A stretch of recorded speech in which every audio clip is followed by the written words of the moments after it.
dalam arus pembangunan yang semakin pesat demi memenuhi keperluan harian manusia dan meningkatkan kualiti hidup, alam sekitar telah diterokai. Maka adalah penting untuk mencapai keseimbangan antara pembangunan dan perlindungan alam sekitar.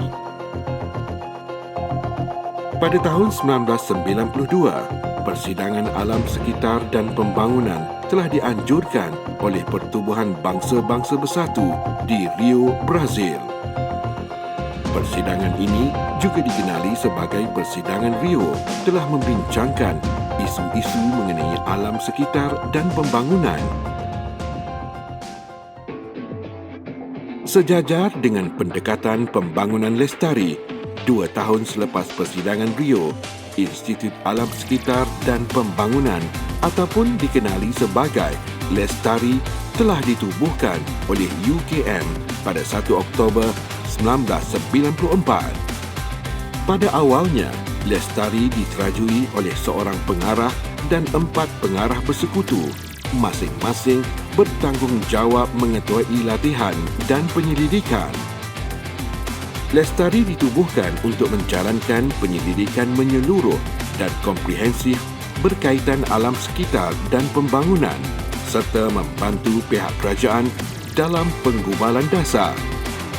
Penubuhan Lestari juga berfungsi untuk meningkatkan keupayaan sumber manusia melalui latihan kemahiran dan pembangunan pada kalangan pegawai kerajaan, sektor swasta dan masyarakat. Visi Lestari adalah menjadi pusat kecemerlangan dalam bidang penyelidikan dan latihan berkaitan alam sekitar dan pembangunan yang terunggul di Malaysia dan disegani di rantau Asia Pasifik. Antara misi Lestari adalah menjalankan penyelidikan multidisiplin dan bersepadu dalam bidang alam sekitar dan pembangunan. Kini, terdapat 4 pusat penyelidikan di bawah Lestari. Pusat Penyelidikan Sains dan Governance Kelestarian (SGK) memfokuskan kepada penyelidikan bersepadu dan transdisiplin berkenaan sains kelestarian dan governance. Pusat Penyelidikan Kelestarian Alam Sekitar, Ekonomi dan Sosial (KASES) menjalankan penyelidikan multidisiplinari dan transdisiplinari bertemakan pembangunan dan kesejahteraan manusia, perbandaran dan wilayah, ekosistem dan lanskap, persekitaran global. Pusat Penyelidikan Geotaman (PPG) memajukan agenda geopark melalui usaha membangunkan warisan tabi'i dan budaya untuk geopelancongan. Pusat Kajian Bencana Asia Tenggara (SITPRI) menjalankan penyelidikan yang terkehadapan mengenai bahaya bencana, seterusnya memperkasakan keupayaan modal insan pada peringkat tempatan, kebangsaan dan antarabangsa.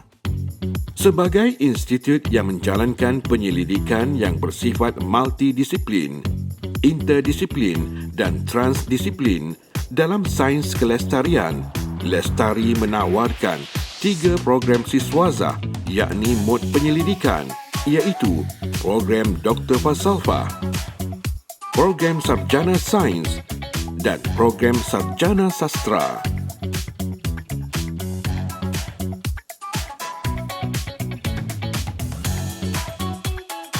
Sebagai sebuah institut penyelidikan di bawah UKM, Lestari telah memberi penekanan yang tinggi terhadap penyelidikan.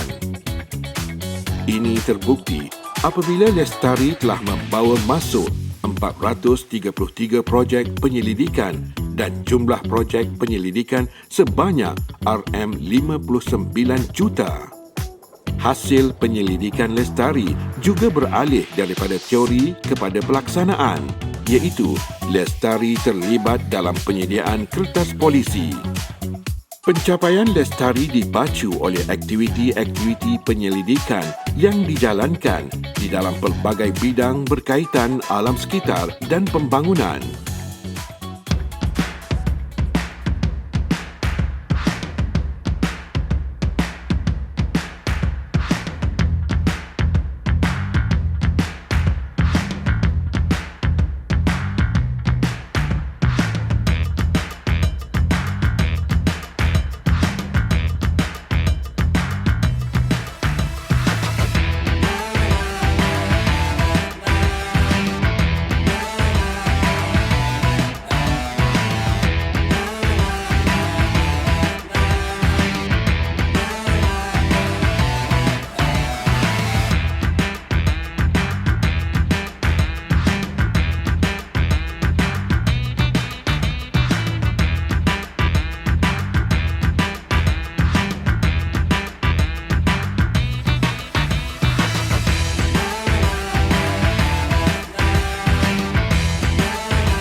Lestari sentiasa bekerjasama dengan pihak berkepentingan termasuk badan antarabangsa, agensi kerajaan, pihak swasta dan masyarakat bagi mencapai keseimbangan antara pembangunan dan pelindungan alam sekitar.